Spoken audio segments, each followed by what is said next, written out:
Bom, bom dia, obrigado pelo convite, em nome da Abrainc. Esse é um tema que para nós é muito caro.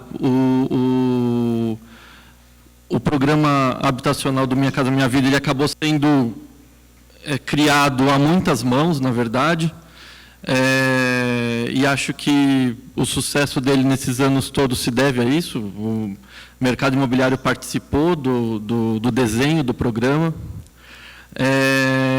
E eu trouxe aqui algumas coisas que, no fim, depois da apresentação do Basílio e da Cláudia, principalmente, ficam um pouco repetitivas, mas eu vou fazer alguns comentários e depois talvez focar mais no déficit, no que está acontecendo em 2019 no programa, que não está na apresentação necessariamente, mas acho que pode ser interessante.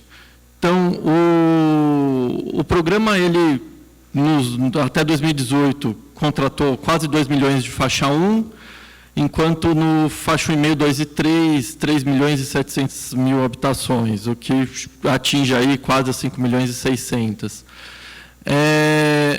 Demonstra, claro, o faixa 1 ele é um programa que necessita de um aporte de recursos muito mais robusto do governo federal. Então, o número de unidades produzido no período acaba sendo menor do que para as faixas de renda mais altas. Quando o programa começa a reduzir, ainda em 2015, 2016, aparece o faixa 1,5 para suprir um pedaço do programa, só para a gente ter ter claro, o faixa 1, ele é um programa que vai até 1.800 de renda familiar, tá certo? O faixa 2, primeiro tranche do faixa 2, que seria para as rendas mais baixas do faixa 2, vão para a renda até de R$ 2.600. Então, existia uma sobreposição entre o faixa 1 e o faixa 2.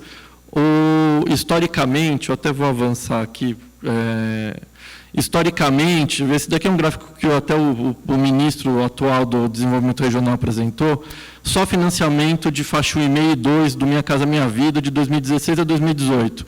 Como a gente pode ver, você tem financiamentos a partir de rendas de R$ 500, renda familiar. Então, de fato, sempre existiu uma sobreposição do faixa 1,5 e 2 sobre o faixa 1. O que permitiu, na época que só existiu o faixa 2, a criação do faixa 1,5 e, em parte, a redução que a gente assiste no faixa 1 em função da questão do custo da unidade ser menor, porque, no caso do faixa 1,5 e faixa 2, o comprador, com capacidade de crédito, arca com o financiamento, com uma parte relevante do valor do imóvel. Lembrando que a Caixa, acho que financia, o valor mínimo que a Caixa financia é R$ 50 mil. Então, e o faixa 1,5 de desconto complemento, numa capital como São Paulo, pode chegar a R$ 47 mil de subsídio, né? Então, teoricamente, uma família, isso teórico porque para financiar na Caixa R$ 50 mil, você precisa de uma renda de R$ 1.200, R$ 1.300 familiar, você alcança aí quase R$ 100 mil de unidade com financiamento e um subsídio que é menor que o do faixa 1, que no caso do faixa 1, o valor do subsídio é de R$ 80 mil, valor médio. Então, custa menos para a OGU o 1,5. Explicando um pouquinho, acho que tem até questões referentes às diferenças de faixas. Bom, do ponto de vista de mercado, porque o faixa 1, ele tem o faixa 1 entidades, mas tinha o faixa 1 mercado e o faixa 1,5, 2, como que funciona? Basicamente, né, o mecanismo de seleção das famílias é por sorteio e fica a cargo das prefeituras, tá certo? O empreendedor, o empresário, ele arca com todos os riscos de aquisição de terreno, aprovação de projeto, licenciamento nas regras do programa e aprovação do empreendimento na Caixa Econômica. Quando isso é feito, o empreendimento é contratado pela Caixa e a Caixa repassa o valor do empreendimento, que aí estamos na média de R$80 mil por unidade, esse gráfico está um pouco desatualizado, na época 71 mil, ao longo da obra, conforme medição de obra. Então, construiu 10% da obra, repassa 10% de 71 mil por unidade construída. Tá certo? Ao final, o empreendimento é entregue e a prefeitura é responsável por ocupá-lo. Tá? Do ponto de vista faixa 1,5 e 2, na verdade, eles são empreendimentos completamente de mercado. O empreendedor ele também adquire terreno, licencia, aprova o empreendimento na Caixa, só que aqui ele tem uma questão que ele vende as unidades ao comprador final. E o comprador tem direito a subsídio, e a fonte de financiamento, nesse caso, é o FGTS. É importante, talvez, ressaltar que, no caso do faixa 1,5 e 2, os problemas de localização, que são muito citados no faixa 1, eles são menos aparentes. Porque, como o faixa 1,5 e 2 são produtos de mercado, isso é, a pessoa ela tem na cidade uma gama de empreendimentos para escolher, ela sempre vai escolher o melhor empreendimento que cabe no bolso dela. Por causa disso, existe uma concorrência entre empreendimentos, e essa concorrência se dá principalmente pela localização. Tá? Então, os empreendimentos faixa 1,5 e 2, eles acabam sendo bem localizados do que os empreendimentos do faixa 1, porque existe uma concorrência entre os empreendimentos e a necessidade deles convencerem o comprador a adquirir naquele empreendimento. Tá? Só voltando aqui ainda um pouquinho para o balanço, nos 10 anos do programa, ele consumiu 151 bilhões de subsídio. Fica claro no gráfico da FGV, do estudo que a gente contratou com eles, de que o volume de subsídio da OGU, do governo federal, foi bem maior que o do FGTS. De 2015 em diante, a OGU cai drasticamente, enquanto que o do FGTS se mantém, dado que o FGTS tinha, na época, uma condição de manter a política de subsídios e tudo mais. Não vou entrar agora nos pontos que a Cláudia já entrou. Como impactos na economia, que acho que isso é interessante trazer, em valor agregado, a gente chega entre impactos diretos e indiretos e induzidos a 622 bilhões. Isso são, em média, por ano, de pessoas, 2 milhões e quase 400 mil pessoas empregadas por ano. E, ao todo, foi arrecadado em tributos pelas 3 instâncias de governo, quase 300 bilhões em tributos. Então, é um programa que ele, de fato, ele mexe com toda a economia. Acho que esses dados foram calculados pela FGV em 2017, em 2018, com base em 2017 para nós, mostram a robustez e a necessidade de manutenção de um programa habitacional no volume que o Minha Casa Minha Vida tem produzido. A gente tem aí uma média de quase 500 mil unidades por ano nesses 10 anos, então é um volume importante e que gera emprego, gera renda e melhora a situação do país.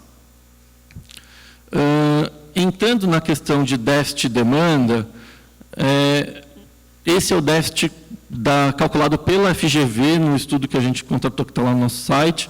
Então, ele é um pouquinho diferente da João Pinheiro, mas ele está atualizado até 2017, o da João Pinheiro acho que termina em 2015. E a gente chegou aí em 7,8 milhões de domicílios.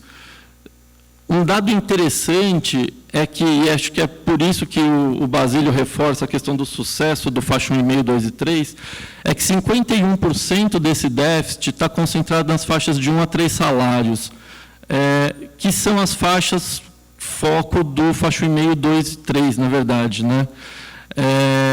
Então, existe uma demanda daqueles 7 milhões, 3 milhões, quase 4 milhões de famílias, teoricamente, têm renda para adquirir um faixa 1,5, 2 e 3 do Minha Casa Minha Vida. E quando a gente caminha... aí só, acho que aqui um dado, a gente está falando do balanço ainda. O único item que realmente cresceu, o único componente do déficit que realmente cresceu foi o ônus excessivo com aluguel. Isso é um dado interessante, porque o ônus excessivo com aluguel ele é um componente que não existe muito consenso sobre a composição do déficit, uma vez que ele, teoricamente, não se resolve com produção de moradia, ele se resolve com outras questões. Falando de demanda, o estudo chega numa demanda para os próximos 10 anos de mais 9 milhões de habitações. Isso dá para a gente um total aí de quase 16 milhões de unidades habitacionais para serem produzidas em 10 anos, o que é um volume bastante relevante. Nessa conta, de fato, contam domicílios necessários, então não tem questão de ônus excessivo com aluguel, nem nada disso. Tá? É realmente necessidade de domicílios. E para traçar mais ou menos o perfil da renda necessária para a aquisição desses imóveis, a FGV traçou aqui 3 cenários, um cenário de base, um otimista e um pessimista, mas o interessante ressaltar que mesmo no cenário pessimista, a necessidade de unidades habitacionais para famílias de até um salário é de 23%, enquanto que a necessidade habitacional para famílias de 1 a 3 é de 40%.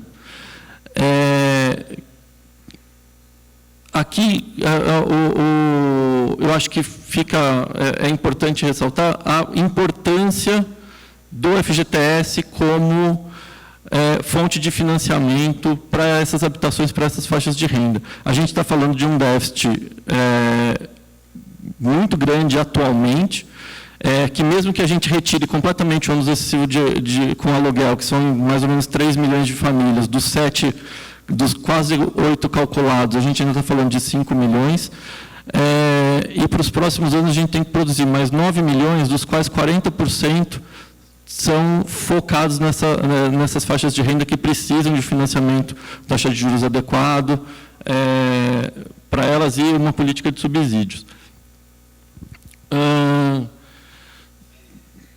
Do que a gente tem agora, eu vim de manhã ontem e acho que existe uma preocupação de todos com relação ao programa Minha Casa Minha Vida, continuidade, não continuidade, etc. Acho que até o próprio ministro chegou a dar uma entrevista há 2 dias atrás. Fica muito claro que o faixa 1, a princípio, realmente está sob júdice. Acho que isso é uma questão que ele é um programa que ele é mais complicado do ponto de vista do modelo desenhado.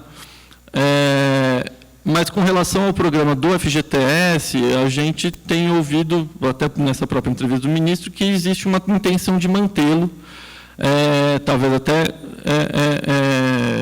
dada a nova conjuntura, a gente já tem um pedaço do financiamento que antes era somente arcado pelo FGTS, que o SBPE está conseguindo arcar. Só pegando o gancho da Cláudia, com relação às taxas de juros, há 2, 3 anos atrás, o SBPE fazia financiamento a 10%, 11,5% de taxa de juros, enquanto o FGTS fazia 8,16% para as faixas de renda mais altas. Hoje, você encontra financiamento no mercado a 7,30%, por exemplo, na Caixa, enquanto o FGTS continua a 8,16%. Então, até para o próprio para o próprio adquirente, para o comprador de imóvel, não faz mais sentido ele escolher um financiamento com recurso do FGTS quando ele tem a opção do SBPE mais barato.